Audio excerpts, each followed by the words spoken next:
Turnabout Beginnings, Part 1-1. Trial? What? It starts in trial?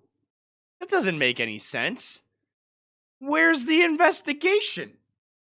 Where's the investigation? It's not right. That's not correct. That's not Phoenix Wright.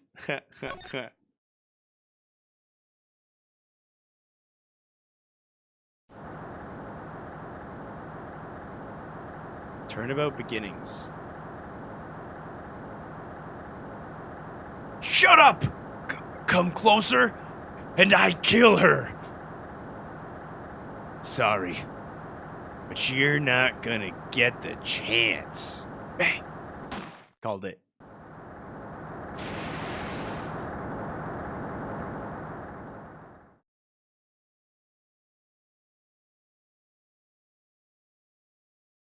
Is he... I'm reading through the file of an old court case. It was the first case of my longtime mentor, Mia Fey. Oh! Name, Terry Falls. Charge, kidnapping/murder. Sentence, death penalty. Oh, man. After escaping, Falls met with and then murdered Sergeant Valerie Hawthorne, recaptured on Eagle Mountain about 8 hours after his escape. Her very first client was a death row inmate who had recently broken out of prison. That was a whole year before Mia and I ever met.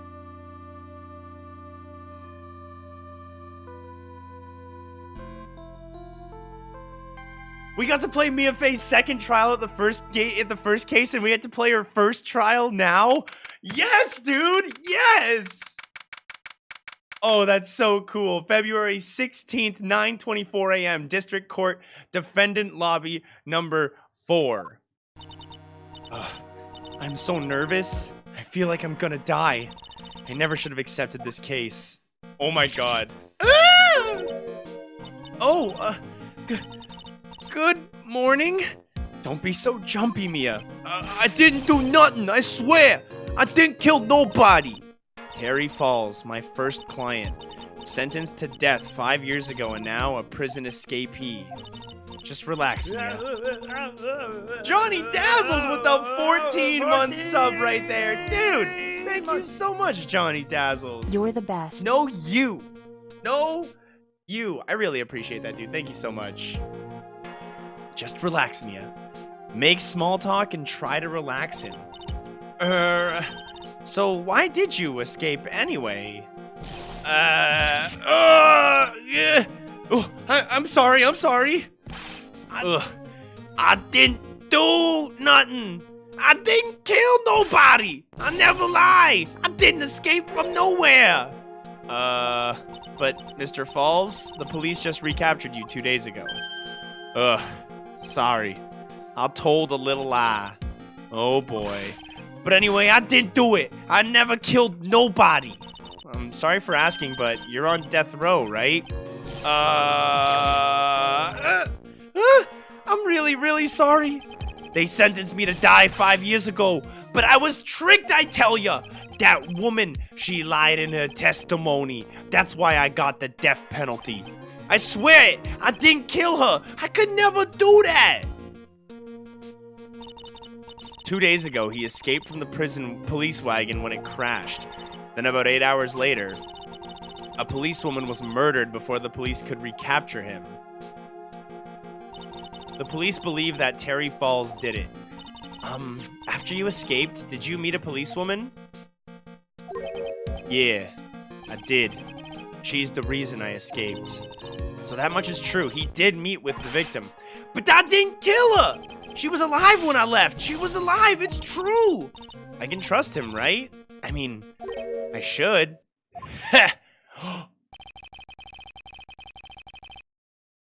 It's Godot! Before he had visor! What? What? You're not going to figure out the truth just by staring at the guy.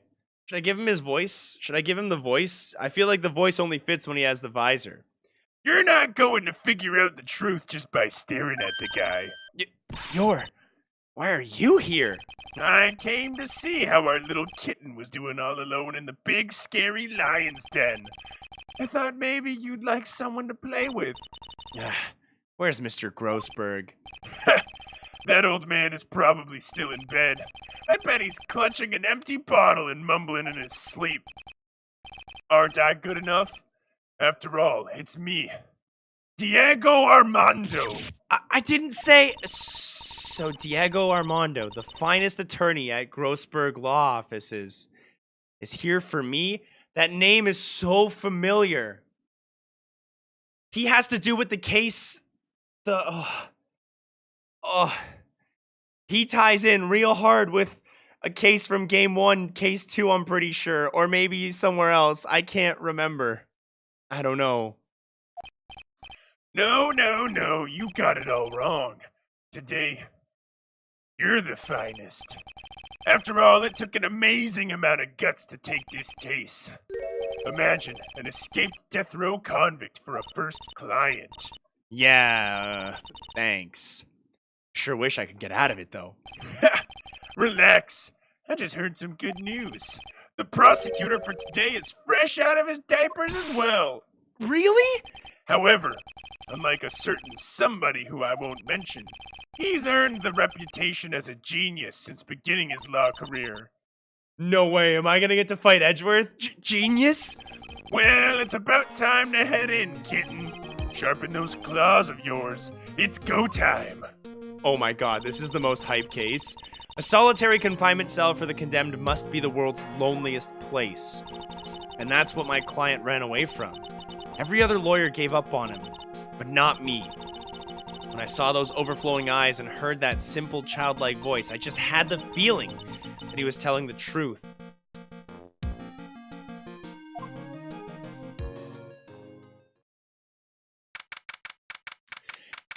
February 16th, 10 a.m., District Court, courtroom number 4. Oh my god, it is a young Edgeworth. Wow, he's so young. Court is now in session for the trial of Terry Falls. The defense is ready, Your Honor. The prosecution has been ready for a while, Your Honor. I understand the lawyers for both sides are newcomers? Yes, Your Honor. I'm me.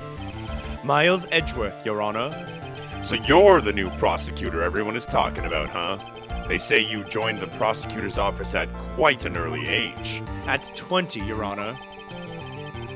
I guess our little kitten hasn't earned herself much of a reputation yet, huh? Come on, Mia. You can't lose, not to someone younger than you. Young people running a trial. I'm not too sure how I feel about that. Now then, the defendant in this case is currently a felon on death row. 2 days ago, he escaped from a police wagon. Is that correct? Precisely. But the defendant is not on trial for escaping prison. On the day of the defendant's escape, a policewoman was murdered. So we're here to determine if Mr. Fowles was So we're here to determine if Mr. Fowles was responsible for her death? You got it, kitten. Well then, Mr. Edgeworth, let's hear your opening statement. Yes, Your Honor. It was 5 years ago. The defendant, Terry Fowles, was sentenced to death in this very court. His crimes were kidnapping, extortion, and murder. The girl he threw off the bridge was only 14 years old. A truly horrible crime. I remember it well. There was no decisive evidence, so the trial was long and protracted. Correct. But in the end, what finally decided the case was a certain witness's testimony. A witness's testimony?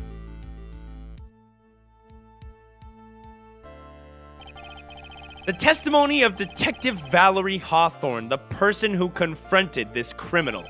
She arrested Mr. Fowles at the scene of the crime and later testified against him. She said she witnessed Mr. Fowles throw his young victim into the river.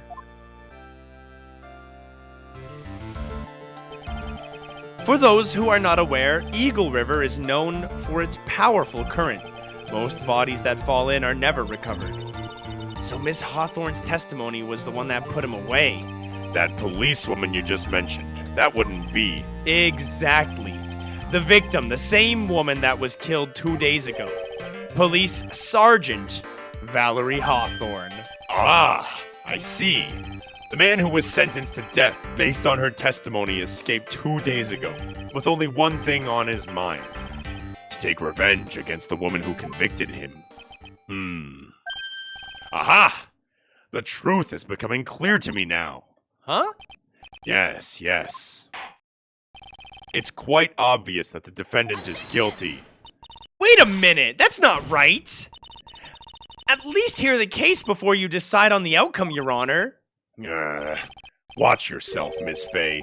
I'm not sure I care for your word choice or your tone of voice.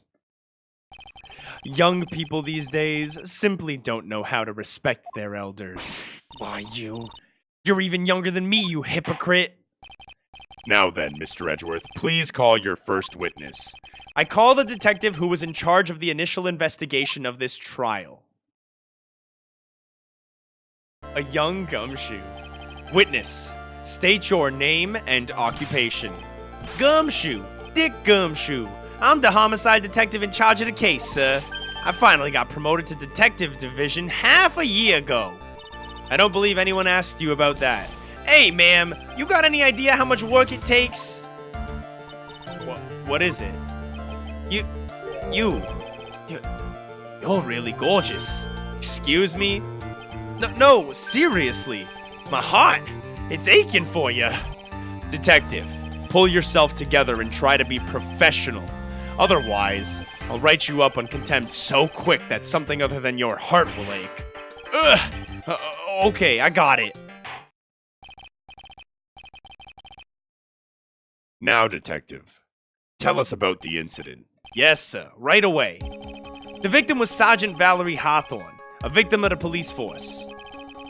She was stabbed in the back with a knife and died from excessive blood loss. That much is stated in the autopsy report. The court would like to hear more details about the incident itself. Yes, sir, I gotcha. Okay, let's take a look. I tried to fight the yawn, but I couldn't.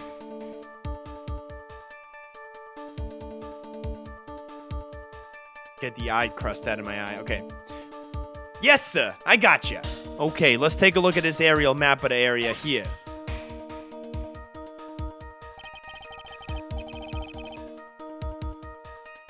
This is a sketch of Dusky Bridge, an old suspension bridge. And the river that runs under there is the Eagle River. The victim and the defendant met there, on the top of the bridge. After stabbing her in the back, the killer carried the victim back to his car. He was recaptured at a police checkpoint as he was trying to make his getaway, sir. I see. Dusky Bridge map added to the court record. Was the victim's blood found on the bridge? The victim, Sergeant Valerie Hawthorne, was wearing a thick coat, sir. Unfortunately, no traces of blood were found on the bridge. Mr. Edgeworth, I warn you that I absolutely despise conjecture. If there was no blood on the bridge, then you have no proof that they even met there. Your Honor. If you would listen to the testimony that we have prepared, then I'm sure you'll be convinced. The two of them most certainly did meet on the bridge that day. Why, Mr. Edgeworth? I'm not sure I like you wagging your finger at me as if I was some hoser. Detective, proceed with your testimony. Yes, sir. Here we go, Mia. Hang on. Okay now, listen carefully, kitten. One little mistake and this guy will drink you for morning tea. Trust me and get ready. Is he drinking tea right now instead of coffee? That's funny. Summary of the incident. On a day of the incident, an unknown person phoned a sergeant and asked to meet. Sergeant Hawthorne went to the Dusky Bridge at the designated time and met with Mr. Fowles. And that's where she was brutally murdered, sir. The criminal stuffed the body into the trunk of his car and tried to make a getaway. Mr. Fowles was arrested at a police checkpoint we set up at the base of the mountain. Well, you certainly have established the importance of the bridge. Naturally. Now, would the defense please hurry up with the proceedings and cross-examine the witness? Yes, Your Honor. Cross-examination coming right up. Hey, settle down there, kitten. You keep trembling like that, you're gonna make me spill my coffee. I'm not trembling. It's just cold in here. The courtroom can be a cold battlefield, all right. Especially for a beginner. I don't need you to worry about me. I mean, the defendant, the witness, everyone's a beginner in here. You got me there. But maybe you should keep your claws out and show them what you've got, kitten. It's okay, Mia. Stay calm. Just remember those court procedure videos you stayed up all last night watching.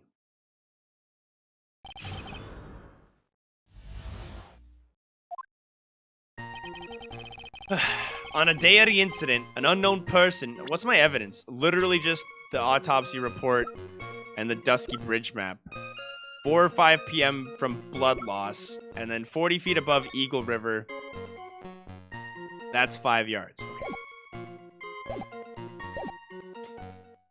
An unknown person phoned the sergeant and asked to meet. This unknown person, you have no idea who it might be, right? Sorry, but I'm afraid I do. What? The one who called Sergeant Hawthorne was the defendant, Terry Fowles. What? The defendant called her? Sergeant Hawthorne was a very thorough person, sir. She left a note about a phone call with Mr. Fowles. A note? Yeah, a top secret memo that she left on a desk. Oh, snap.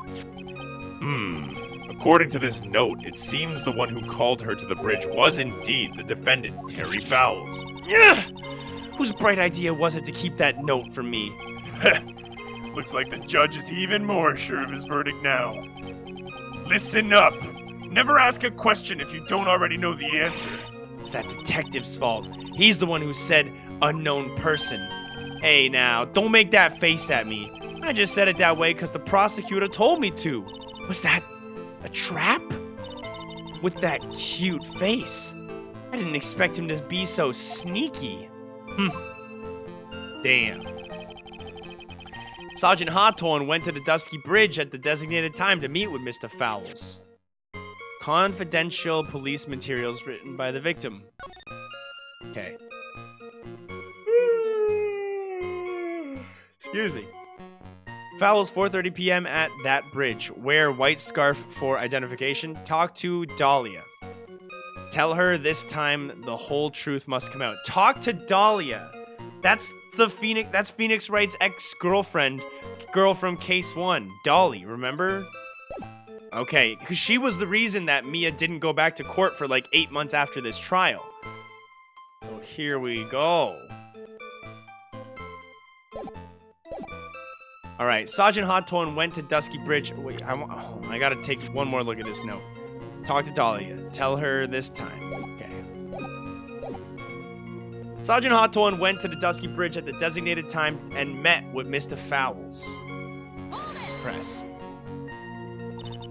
A bridge up in the mountains? But why meet there? Because it's a very important place to the defendant, that's why. What do you mean by that? If you remember, 5 years ago, the defendant kidnapped a young girl.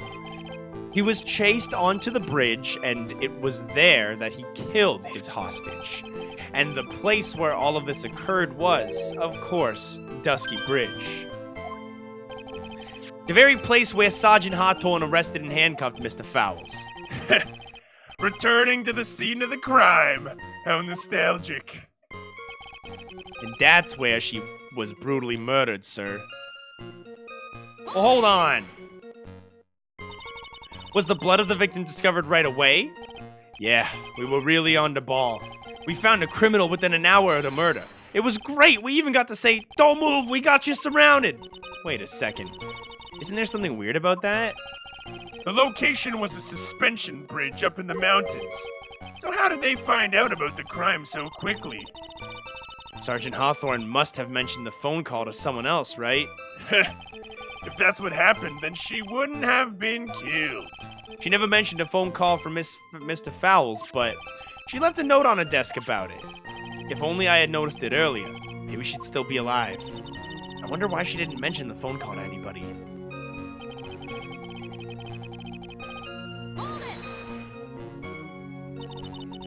Mr. Fowles had a car then. Well, that bridge is way up in the mountains, ma'am. The defendant and the victim both went up there by car. I mean, how else, right? What? You mean the defendant drove his own car? No, of course not. It was stolen. He stole it from a young couple that had been waiting at a red light. Car thieves. I'm not sure how I feel about car thieves. Is this guy sure how to feel about anything? This is a photo of a stolen car's trunk. Naturally. That's the body of Valerie Hawthorne in there. Whoa, that doesn't look too comfortable. Of course not. The victim, she was stabbed in the back, correct? Yeah. For some reason, men always seem to get stabbed in the back. We're talking about a woman here. You can't tell from the photo, but the knife was stuck in her back nice and firm. The condition of the body when it was discovered is very important information. Detective, was there anything strange or noteworthy about the trunk of the car? Here's a photo of the trunk, but I don't see anything strange. Do you?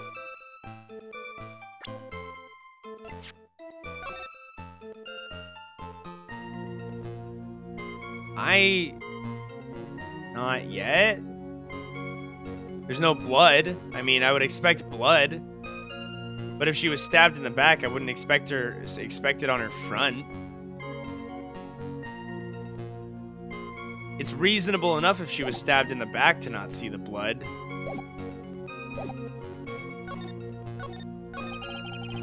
He was arrested at the police checkpoint we set up at the base of the mountain.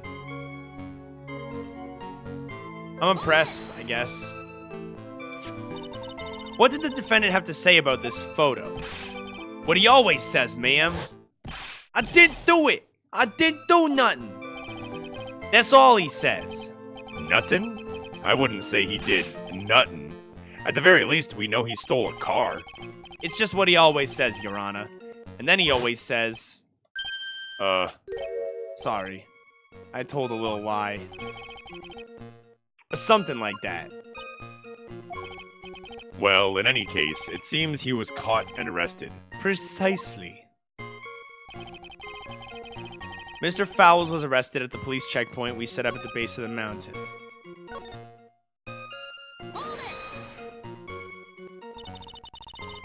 That certainly is some impressive police work.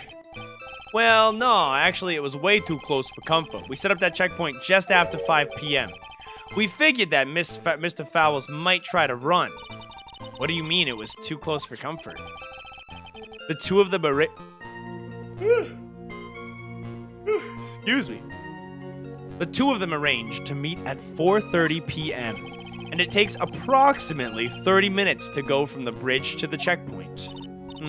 That was kind of close. Any later and Mr. Fowles could have slipped right by. Listen up, kitten. There's a big trap waiting for you in that testimony. A trap? Walk into it carelessly and leave more than just a flesh wound. Fun, huh? No, it's not. Well, if you want to have any chance at getting it all, or chance at all, you better get some more information. And if you're gonna get caught in a trap, it's best to get caught early. You can always look for contradictions afterwards. The ever-famous contradictions. I sure hope I can find some of those.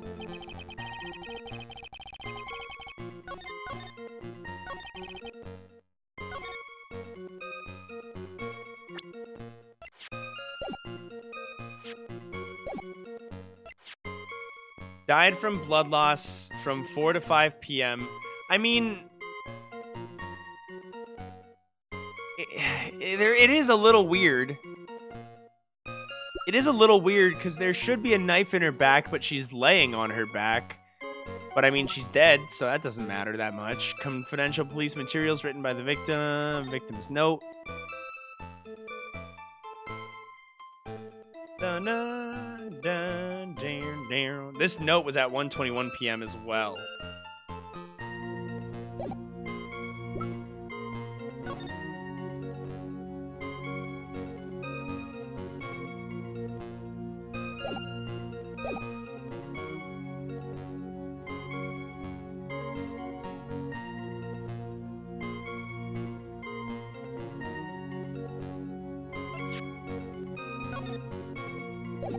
Wait a second. Yeah! Hold on. Wear the white scarf for identification. She's not wearing a scarf. She's not wearing a scarf in this. Objection, Your Honor! Witness.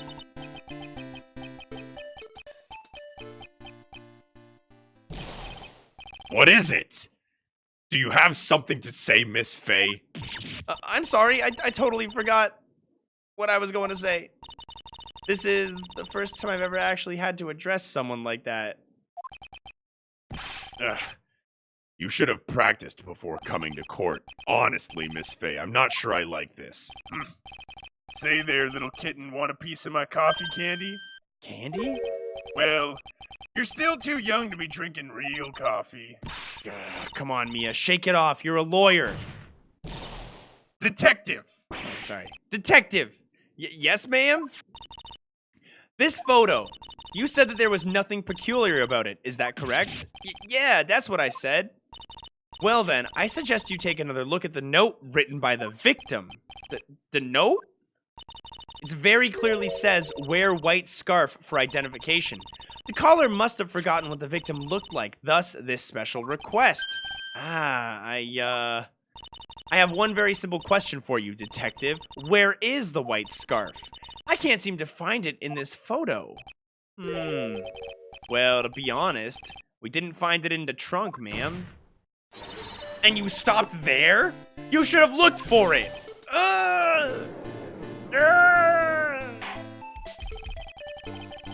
The caller told her what to wear to identify herself, so I'd expect she did just that.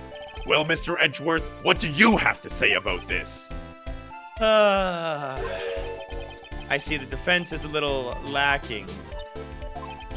The scarf you are searching so desperately for is this one, perchance? Huh? Where did you find that, sir? On Dusky Bridge. I was there first and decided to conduct my own investigation. Why didn't you tell me? I made a decision to keep all pieces of evidence in my personal satchel. It's the safest place I know. That hotshot her sure has flair for the dramatic.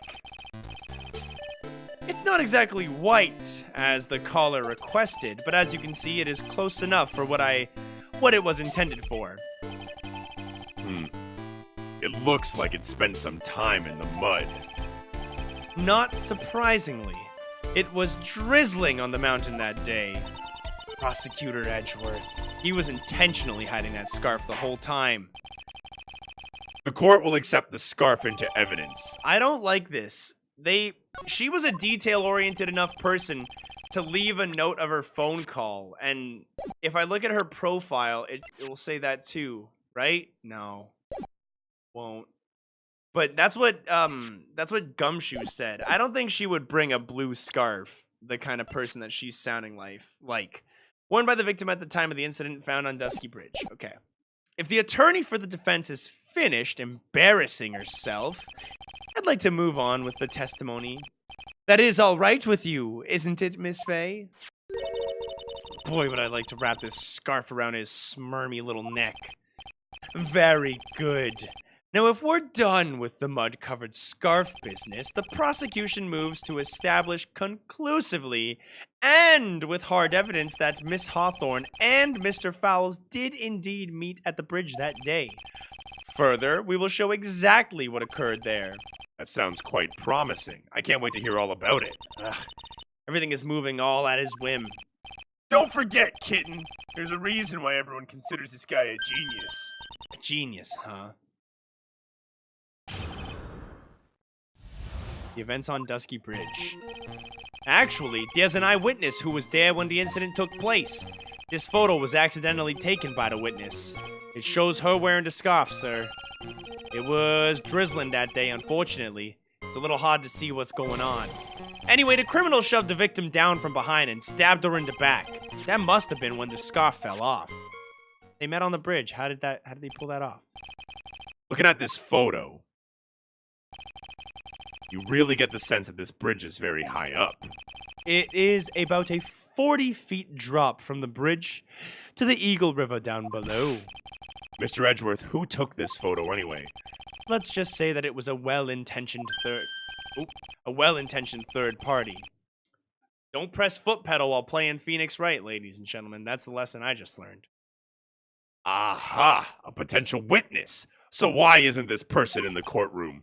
Well, they said they absolutely did not want to testify. The person in question is very delicate, Your Honor. Besides, as long as we have this photo, we have no reason to compel her to testify. I'm not sure how I feel about that. So, as you can see, Terry Fowles had both the opportunity and the motive. I think it's quite clear at this point what happened on that bridge. Aha! The truth is becoming clear to me now. Huh? Yes, it is quite obvious. He's clearly guilty. Not again! That's not fair! I haven't even done my cross-examination yet. Ugh. What do you mean,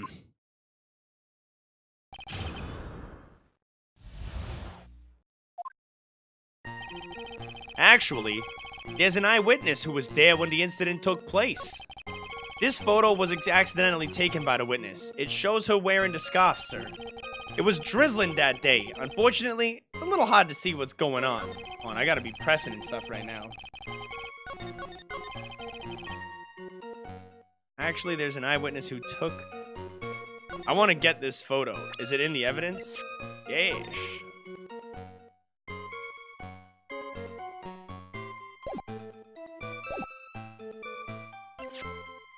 It's clearly Dahlia.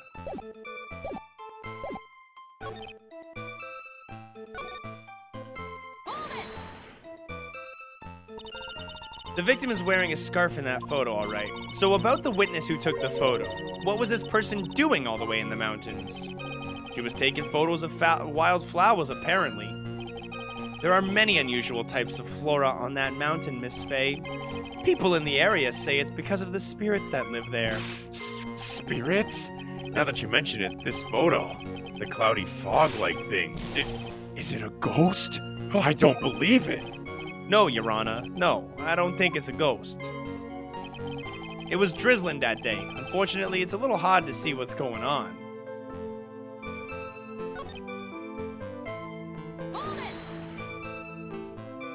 Is that part of the witness's testimony as well? Of course it is. He pushed the victim hard in the back, and she fell down right in the stomach. I remember that happening once myself. It was really brutal. Are you talking about seeing someone get pushed, or were you the one getting pushed? Or does it mean that you pushed someone down like that once? His mind-boggling tales and the way he said brutal, I wonder if he's Canadian. Save your nasty look for the right person. Huh? Take a look. Poor baby, the court record seems to have wet itself. Hey, watch where you spill your coffee. The court record, huh?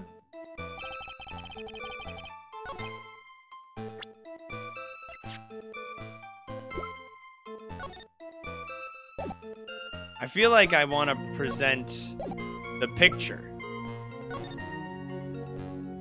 They're face to face on a small bridge.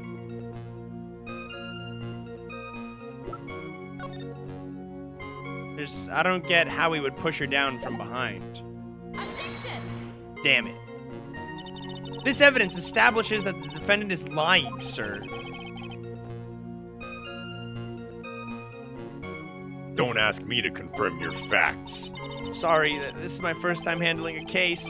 Well, let's make it a memorable occasion with a penalty. Here I thought he would go easy on me because I'm new. Anyway, the criminal shoved the victim down from behind and stabbed her in the back.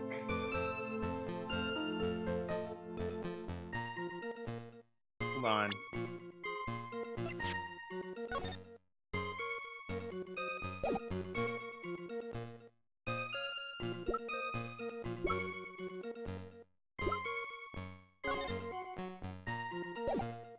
That part's so weird because it doesn't look like she could have gotten pushed down on her back. You know what I mean?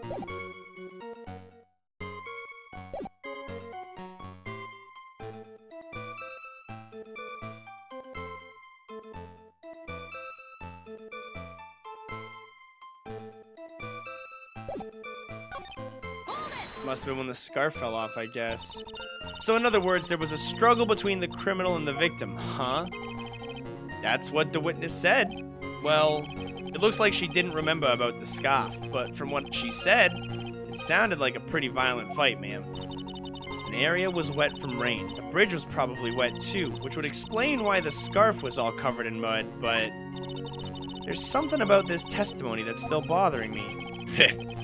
Talk about a surprise. I had no idea there was a photo. So what do I do? You really still believe him? Mr. Crybaby, I mean? Of course I do. The little kitten believes in fairy tales, huh? In that case, the answer is obvious. If what you believe is the truth, that means that somewhere, hidden in that testimony is a contradiction. One huge contradiction waiting to be discovered.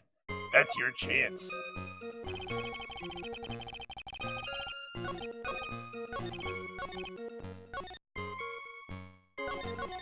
Okay, actually, there's an eyewitness who was there when the incident took place.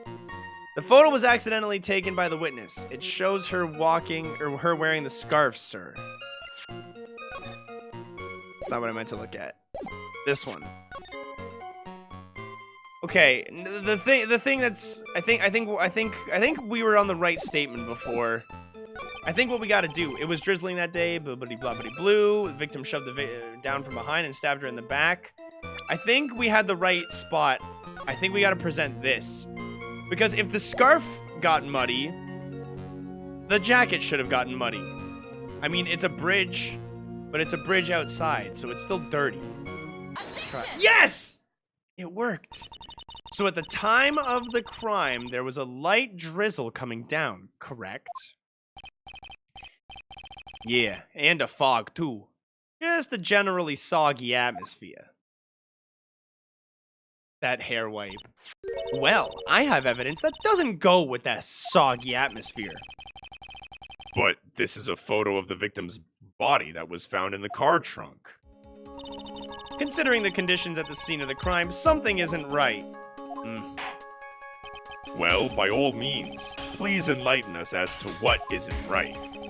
What is it about the photo of the trunk that doesn't fit the conditions of that day?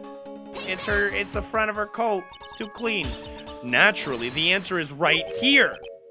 The victim's coat? As far as I can see, there's nothing strange about it. That's exactly what's strange. Remember the testimony? What were the conditions on the bridge that day?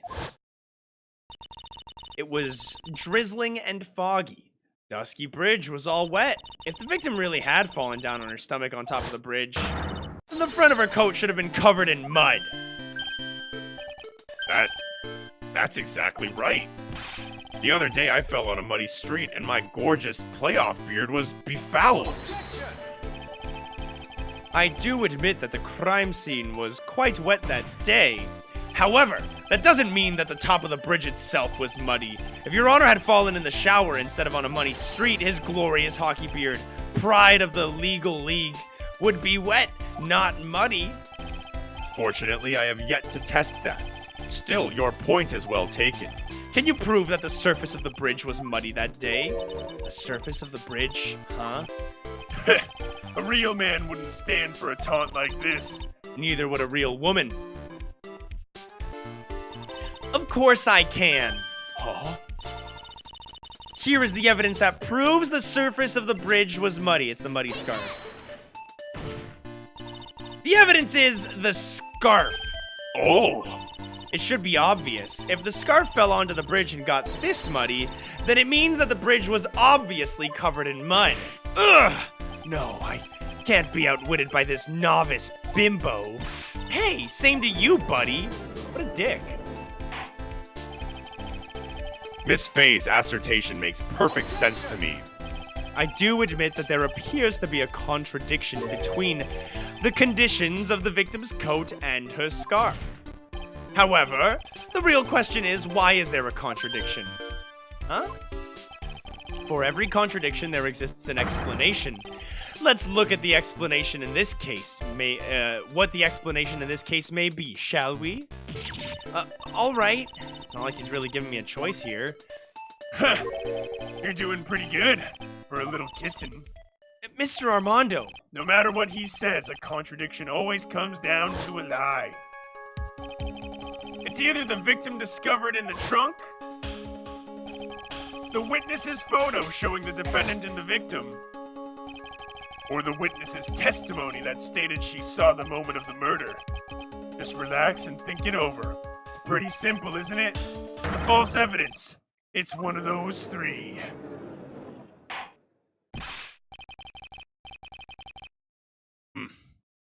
What you said just now, I'm not sure that I like that. That wasn't me, Your Honor. It was the coffee aficionado that just said it. The court is not in the habit of accepting false evidence, you know. Blame it on him, Your Honor. He's the one trying to slip false evidence into the court. But we won't let him. We'll expose his evidence as the flimsy scam it really is. Yes! The false evidence in this case. Okay. Witness's photo, body in the trunk, witness's testimony. The photo, the trunk, or the testimony. Well, the body in the trunk seems fine. The witness's photo also seems fine, but the testimony. I think it's the testimony. It's a no-brainer. Obviously, it's the witness that's suspicious. During his earlier testimony, the detective pointed out a crucial fact. The criminal shoved the victim down from behind and stabbed her in the back. Now, is that testimony exactly what the witness claims to have seen? Yeah, that's what the witness told us. That testimony is filled with holes. After all, the victim's coat isn't dirty at all. That's true. It's not just true, it's the truth. If there really was a truly decisive witness in this case, I'm certain that boy over there would have called him over in the first place. Your Honor, the defense requests to cross-examine the eyewitness. The testimony presented is not only vague, but contradictory as well. Well, Mr. Edgeworth, it appears that we'll need to hear from your mystery witness after all. You should brace yourself for the brutal truth.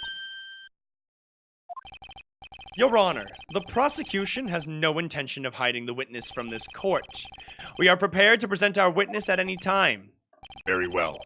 Please bring forth your witness at this time. What Mr. Edgeworth said kind of worries me. What does he mean by the brutal truth?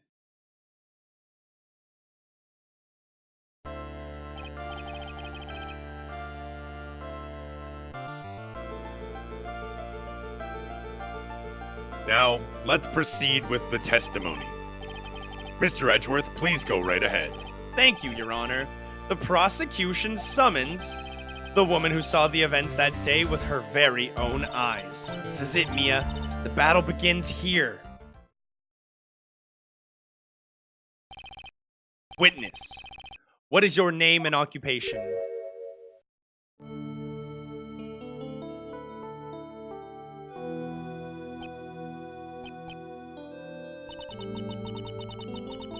Everyone is so silent that I can hear their hearts going pitter-patter. Oh. When I look at you, how can I put it? You look as scrumptious as a double-double and a dozen of donut holes. I feel like I want to hurry up and hand down a verdict just to have a bite. Hey, not so fast! As I said before, this witness is very sensitive and delicate. I would ask the court to please exercise care when addressing her. Yes, indeed. Thank you, Mr. Edgeworth. You are a true gentleman. Miss Fay, you could learn a lot from this man. He's such a gentleman. He sure doesn't act like one to me. Sir? Huh? Yes, my dear? This is my first time, so I'm sure I'll make a lot of mistakes. Anyway, I just wanted to say I'm sorry for all the trouble I might cause. Oh, not at all. It's no trouble at all. Now then, may we please have your name and occupation? My name is... Melissa Foster. I'm a college student, a freshman in the literature department. You were on the scene when the unfortunate event occurred, correct? And you were the one who took this photo. Is that accurate? Whoa! How can you be so mean? Now see here. What are you doing shoving that in her face like that? Huh? But it's just a photograph. It's not like it's something dangerous. Next time I'll be forced to penalize you. Uh-oh. I don't like this. I don't like the turn this has taken. Is she staring at me? And you would be? Huh? I'm the defense lawyer. My name is Mia Fey. I see. So you're... Now then, young lady, could you please give us your testimony? Yes, Your Honor. I'll do my best.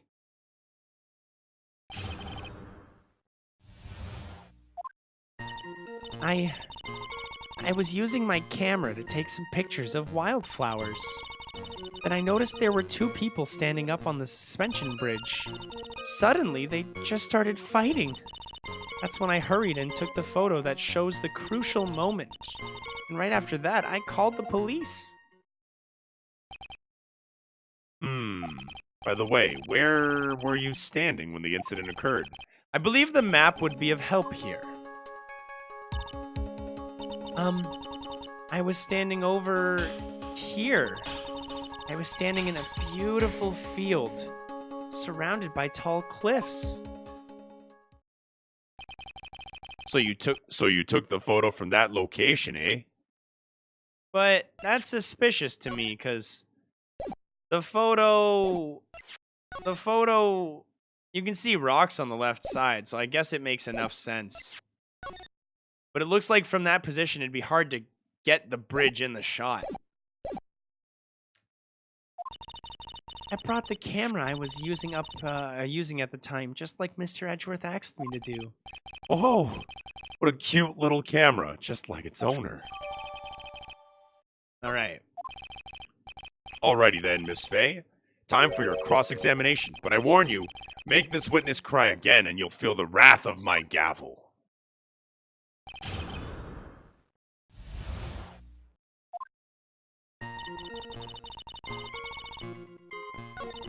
Then I noticed there were two people standing up on the suspension bridge. Suddenly, they just started fighting.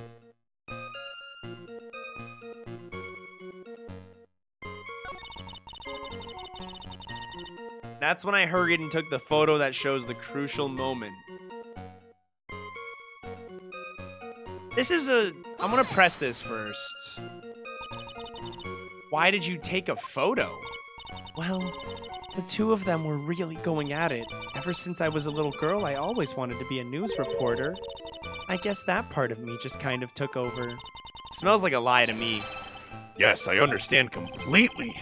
Even now, I can't abandon my boyhood dreams. I still use my grandson to test my comedy routines on. So he wanted to be a comedian, huh? Not that it has any bearing on this. All I could do was use my camera. So I took the photo of the crucial moment and I gave it to the police. And right after that, I called the police. You called the police? Yes, because it looked to me like the murderer was going to try to escape. We were already moving before the call even came in. Thanks to the victim's note, we had already started our operation. That was certainly tough luck for the criminal, huh? If Terry Fowles isn't the criminal, then there must be something strange in this girl's testimony. Be careful, kitten. That girl has the judge wrapped around her little finger. You're gonna have a tough time poking holes in that testimony of hers. You're going to have to come up with something really good, Mia.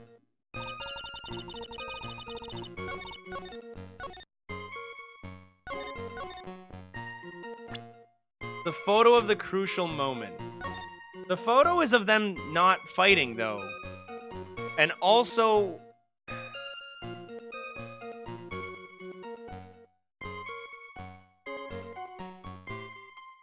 Okay. Let's try it. Objection! Witness. When you said you took a photo of the crucial moment, is this what you meant? All I can see in this photo are two people facing each other. You testified that you saw the two of them starting to fight. Now, normally that's the kind of thing we would refer to as a crucial moment. Why haven't you presented a photo like that? Well, you see, the photo was the only one there was. But if you really wanted to capture the crucial moment, then what happened next? You must have taken a photo of it. Oh.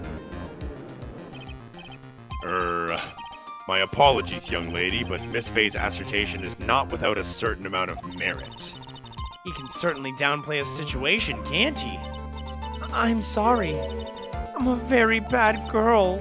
I used it all up. The film, I mean. You ran out of film? This photo was the last one. What? Unfortunately, this is the truth. I personally examined all of the photographs she took that day. All the other photos are of the witness herself, playing among the wildflowers. The witness herself, then who took the photos? Well, you see, my camera has a timer feature built into it. So you took photos of yourself? I remember taking some photos of myself once too. Please, no details. It seems that Miss Faye's assertion was not so decisive after all. Wait a minute! Well, if she had no film left, she couldn't very well take more pictures, eh? Miss Foster, perhaps then you could tell us about a different sort of photo. Photos of the incident that you took with your very own eyes. Mr. Edgeworth, you're quite the poet. Very well then, let's get back to the cross-examination. Let's hear your thoughts on the fight that, you witnessed. Yes, Mr. Judge? Boy, this guy really is a sucker for sweet talk. It looks like the other kitten in the room is the one that's getting all the attention. Yeah, it's sickening. I was using my camera to take some pictures of wildflowers. Two people up at the bridge, suddenly they started fighting. The victim turned around and tried to run away, but she only got about 10 yards before she was stabbed in the back.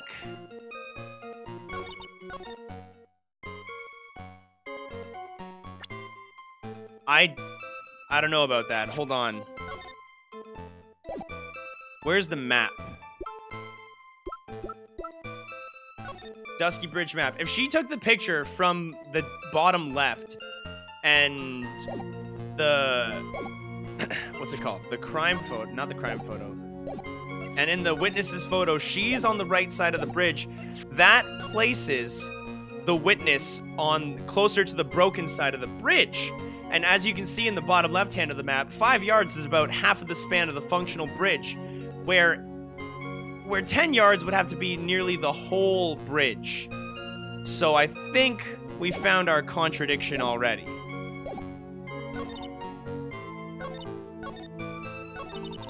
Only got about 10 yards before she was stabbed in the back. Objection! Sorry, little lady. Witness, your testimony is a joke. Huh? What? But I just... Miss Faye, I thought I warned you not to make the witness cry. One short testimony and two bad contradictions?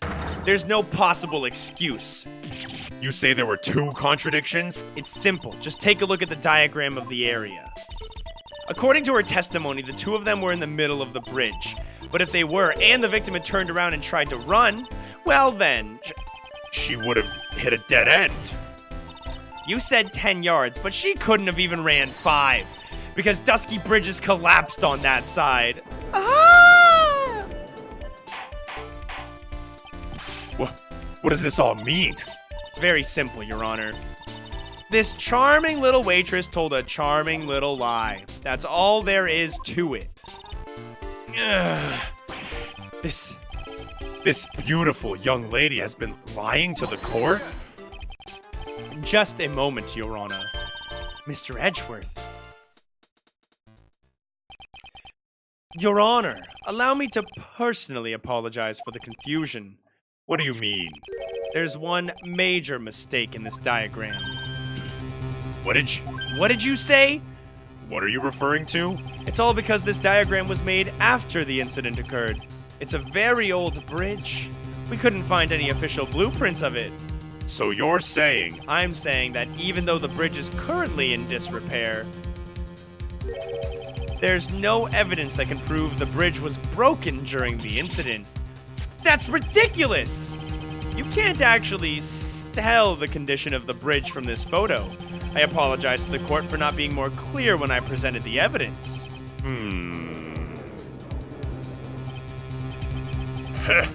That guy is good. What? What do you mean? He planned it from the beginning. He's a genius, all right. That diagram of the bridge was his insurance policy.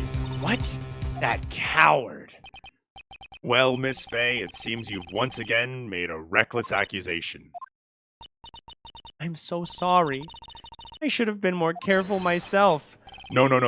It wasn't your fault at all. Now then, shall we go on with the trial? I'd like to establish once and for all what it was that the witness actually saw. Indeed. All right, young lady. May I ask you to please proceed with your testimony? But it's so hard to go on. We're all on your side, Miss Foster. There is no need to worry. Just tell us what you saw. Yes, sir.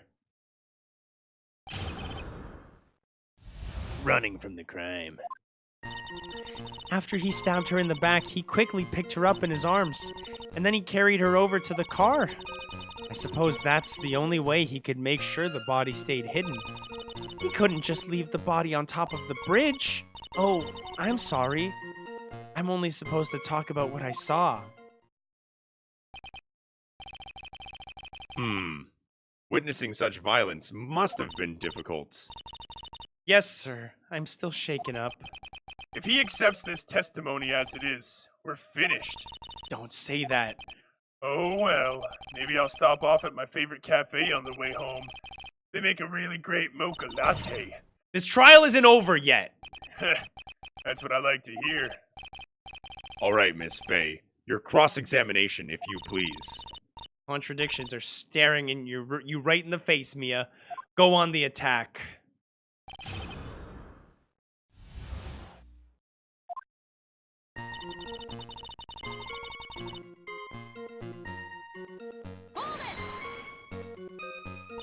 Are you saying that the victim didn't fall down on the bridge? Actually, maybe she did fall. Of course she didn't fall down on the bridge. If she had fallen down, this photo wouldn't make any sense. If that was the case, her coat would have been all muddy. If you don't mind, I was asking the witness. No need to be so rude. Well, young lady?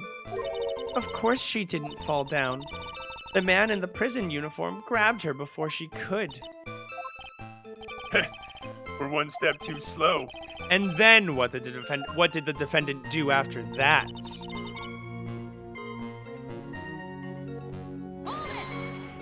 Carried her over to the car. You personally witnessed that? Yes. Did anything strange happen when he did that? Well, I don't know if you'd call it strange or not, but that's when the victim's scarf fell off. You mean this scarf?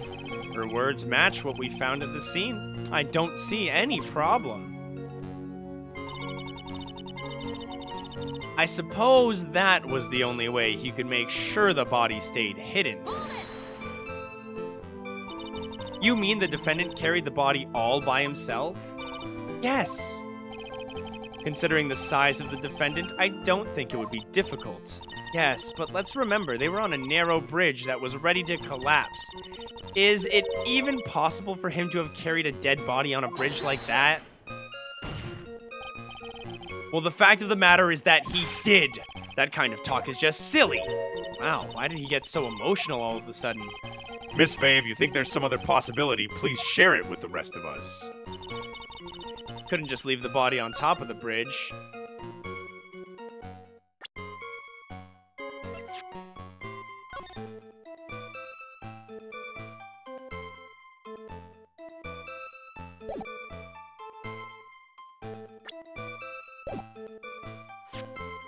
quotes, escaped from custody 2 days ago, sentenced to death 5 years ago.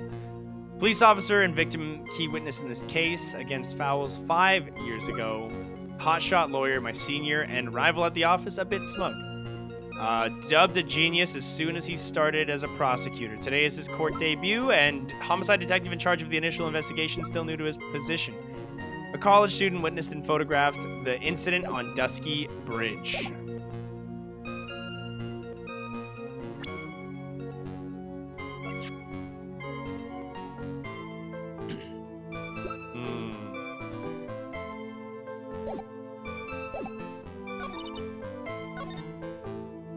See, this is the weird part for me. Like, I don't get how he could have stabbed her in the back. That's what's so weird, because they're so clearly face to face, and she so clearly had nowhere to run. But I guess now that they've dismissed my whole broken bridge theory and can't prove that it was broken at the scene of the crime, I kind of don't have a lot to work with. Alright, let's keep pressing.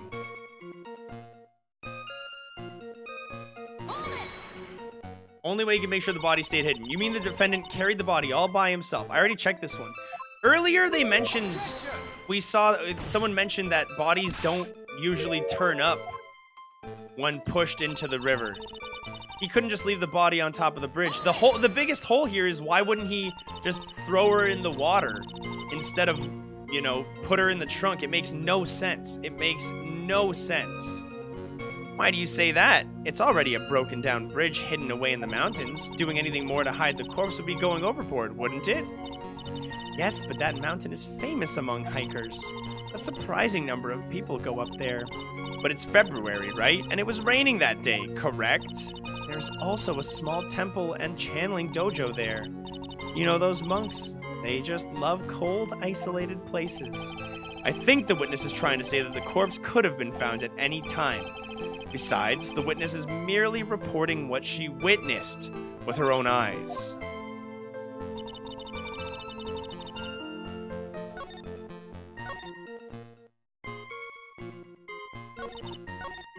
Her teary-eyed face is so funny.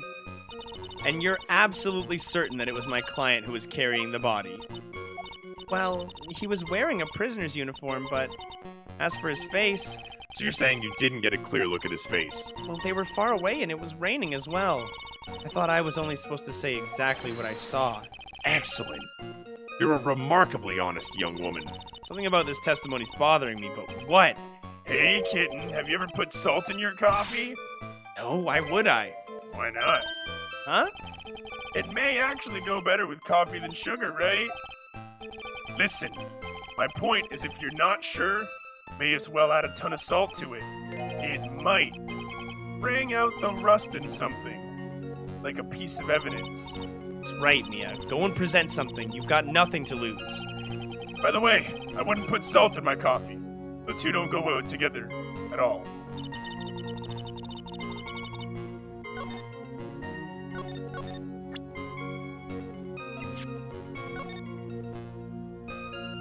No way she could have known a car was there. That's my move. Come on. Come on.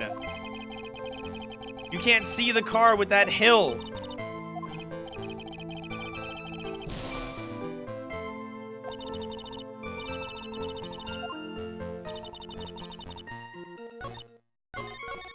I suppose that was the only way you could make sure the body stayed hidden.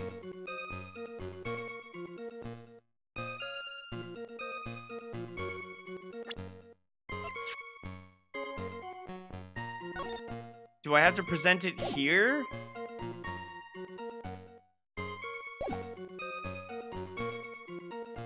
Objection! That's frustrating. I just presented it on the wrong one. That's frustrating. A killer not wanting his victim to be found. I can understand that. However, the idea of moving the body for that purpose is clearly odd. There was a much easier way to make sure the body wasn't found. Well, what is it? Take another look at the map of the area and you'll see how. There's a river right below the bridge. Earlier, Mr. Edgeworth pointed out something interesting about this river. For those who are not aware, Eagle River is well known for its powerful current. Most bodies that fall in are never recovered. In the kidnapping case 5 years ago, the victim's body carried away and never was found. If 10 murders were to occur in that same spot above Eagle River, you can bet your boots that every other killer would have tossed the body in the water. Order, order, order! I'm not sure if I care for the way you put that, Miss Faye, but I must admit, it does seem odd to have not thrown the body in the river. Oh. Well, Mr. Edgeworth? How sad. Perhaps Miss Faye would do well to try taking a dip in the river herself. After all, you claim to be such an expert in the ways of nature. What are you talking about? My point is that no matter how odd you may find the killer's method of body disposal, the fact is that this is what the killer did. None of your arguments have anything to do with what the witness saw. Quite true. Miss Faye, it seems that your assertion is without merit after all. But what the witness claims to have seen is totally ridiculous. Surely you can't deny that the body was found in the trunk of the car. That's certainly consistent with what the witness has told us. Please, witness, go on with your testimony. I'll try. All you have to do is tell us only what you saw. Otherwise, the mean lady might yell at you again. Who's he talking about? All right, I'll do my best.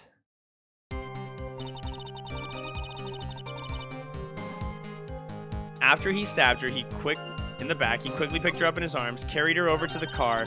The killer broke into the trunk of the stolen car and hid the body in there.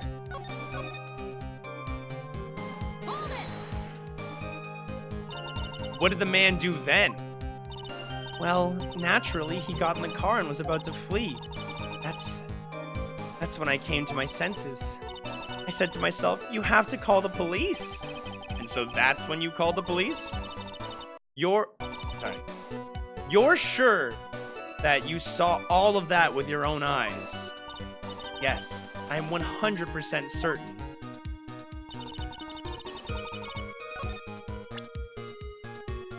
He stole the car, though, from... Why would he have to break into the trunk?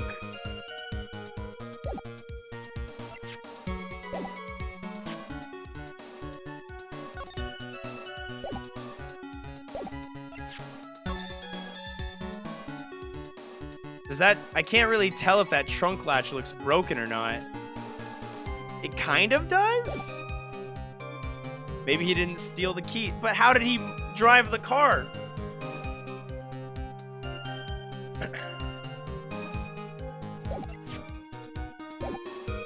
This is definitely the spot I have to present on. It's the only new thing. There's still no way she could see the car, too. Like, that's what I wanted to point out before, but I mean, I guess since I didn't use it, I can use it now, right? Yeah, there we go. Well, Miss Foster, it looks like you've done it this time. Huh? Done what? Made a crucial mistake. A crucial mistake? Like what, Miss Faye? The killer broke into the trunk of the stolen car and hid the body in there. You're saying you saw that, right? With your own very eyes? Yeah, and? It's simple, Miss Foster. Take a look at the diagram. The place you claim to have taken a photo from that day is here. You see what I mean? Even if you tried to see the car, this outcropping of rock is directly in the way. That's right, Miss Foster. From where you were standing, you could have not possibly have seen the killer's car. Oh! I admit that the diagram shows a large outcropping of rock. However, it isn't so tall that it would stop her from seeing the car. That's right! It's not high at all! I was able to see his car just fine. I'm so sorry, but that just doesn't wash. I believe it was the witness who presented this as evidence to the court, yes? This is the location of the photo of where the photo was taken. Your own photograph tells the whole story. You can clearly see the left side of the bridge, but the outcropping that is being referred to is most likely, or more like a cliff. Your view should have been completely cut off by this cliff, and you still claim to have been able to see the killer's car?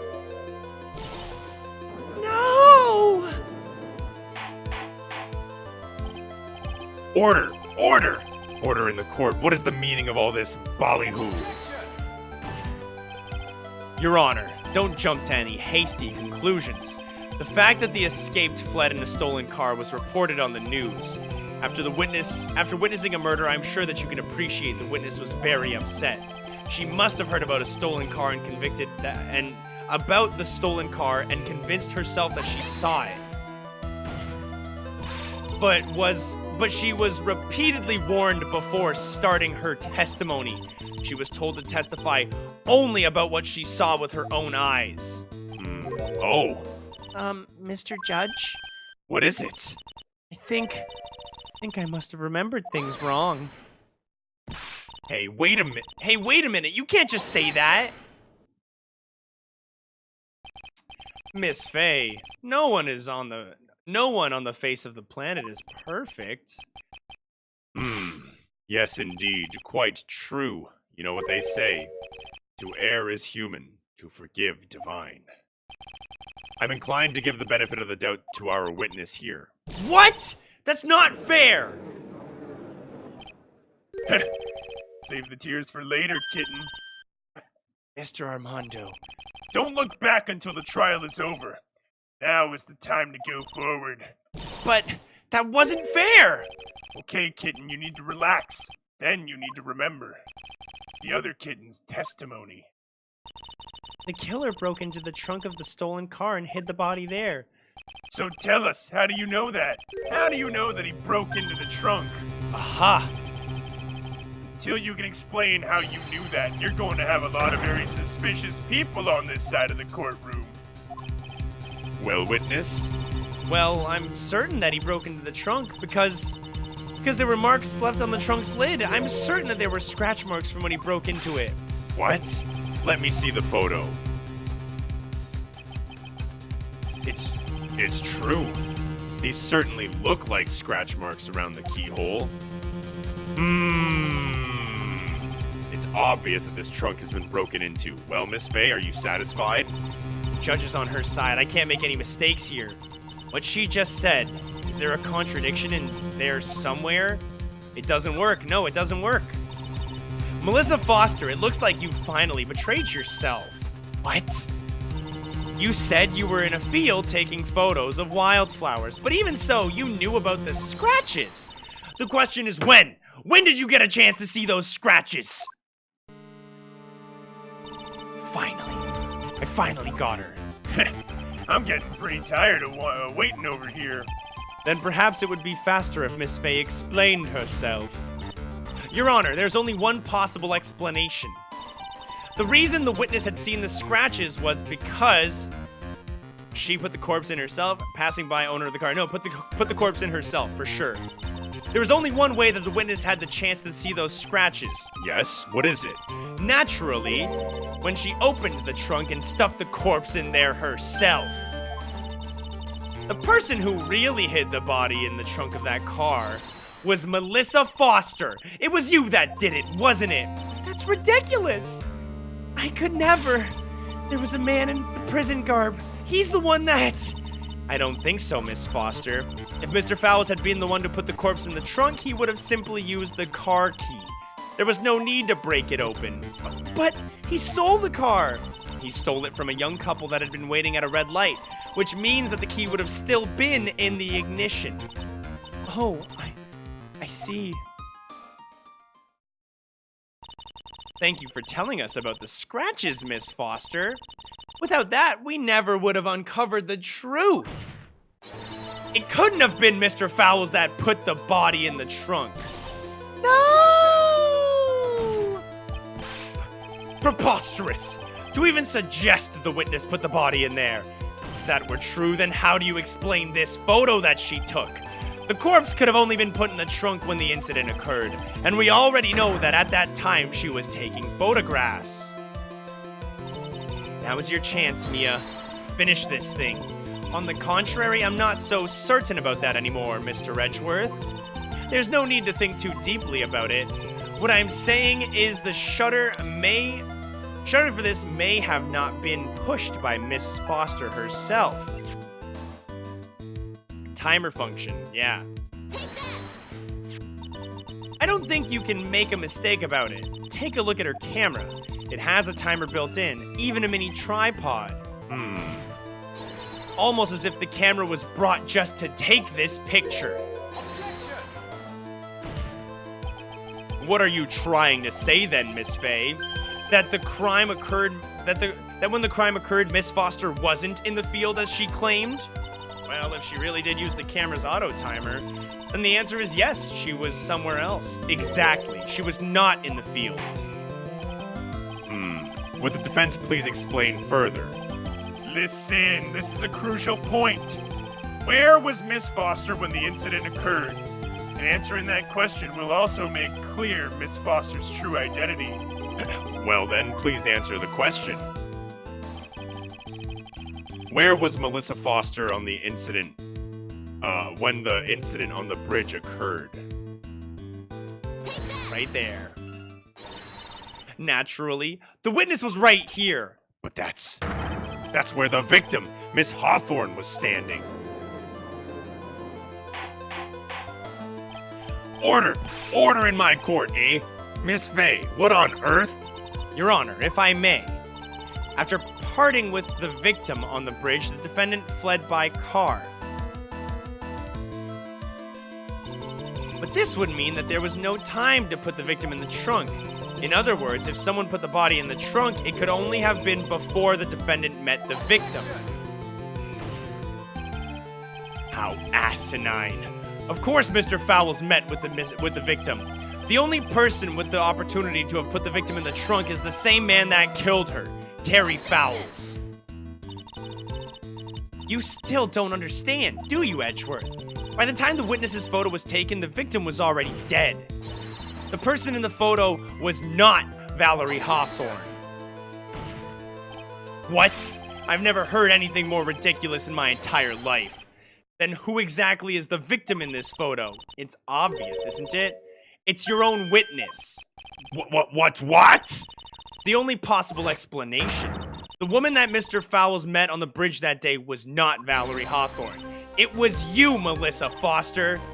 Me? Let's remember that it was raining and foggy on the mountain that day. Mr. Fowles himself believed that the woman in front of him was Valerie Hawthorne.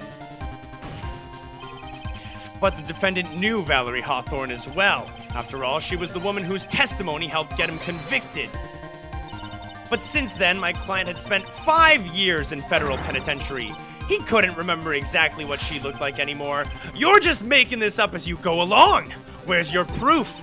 I've got it all right here. This piece of evidence will blow the case wide open. At the time of the incident, Mr. Fowles had forgotten what Valerie Hawthorne looked like. And this note, the white scarf for identification, is the detail. Mr. Fowles had forgotten the victim's face. That's why he needed some piece of identification. Namely, this muddy scarf. It was Mr. Fowles who requested that she wear this scarf to identify herself. That had already been proven by the note the victim left. In other words, as long as you're wearing a scarf like he asked, anyone could have pretended to have been Valerie Hawthorne. Well, what do you have to say, Melissa Foster? No!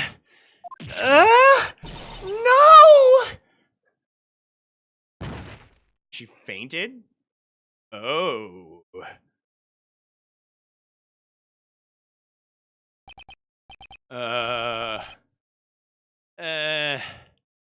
Where's Miss Foster?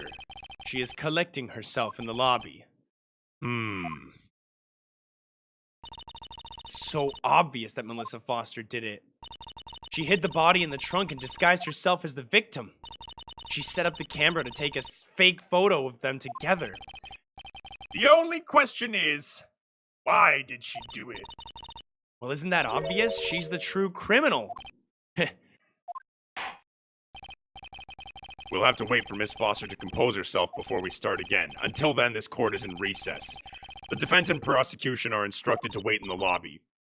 Yes, Your Honor. Understood. Very well, the court is in recess. Whoa. That's spicy. That is spicy. I like this so far.